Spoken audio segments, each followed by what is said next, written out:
you mentioned the word politics in the piece that you just read, and it's always such a loaded word, and so I'm curious what that word means to you, what the word politics mean, and I'm also very curious about one of the equations that you laid out in one of your previous books, place plus people equals politics, and how what that has meant for you in your writing and in your work. You know, I think that would be my definition. People plus place equals politics. Those of you here in this community understand what that means. Fracking. You and I share that. We have so much fracking going on in the American West, in Utah and Wyoming. It absolutely breaks my heart.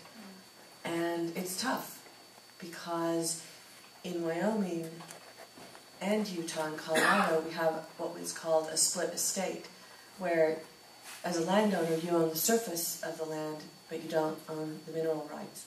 And that's the same here in Pennsylvania, perhaps. And so, you know, companies will come and offer you a lot of money, and it's hard to say no. Or companies will come in some places in Utah and Wyoming with split estate, and they'll say, we're drilling for coal bed methane in your backyard, and you have no say in it because we own the rights below. And it's really split the West, neighbor to neighbor. And I can tell you that in a town called Pavilion, the citizens of Pavilion can no longer drink their water. They can't wash with it, they can't drink it, they can't cook with it, they can't garden with it, they can't wash their clothes with it, nothing. And the very company that fouled their wells through fracking, Encona, a Canadian company, brings them their water every Monday. There's something perverse about that. And that's people in place with politics. And there has been an uprising.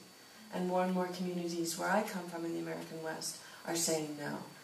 Because home is home. And it's short-term versus long-term. And it's tough. And I don't have any judgment for people who make different decisions. But that's politics.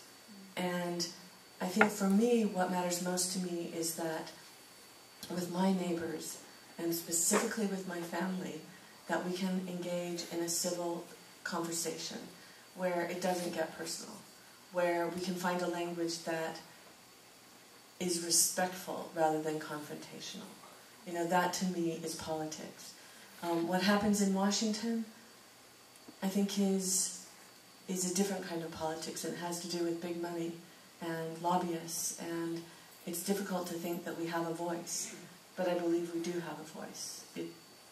It's about the open space of democracy, and it requires participation, and it's messy, and it requires a revolutionary patience, but I'm committed to that.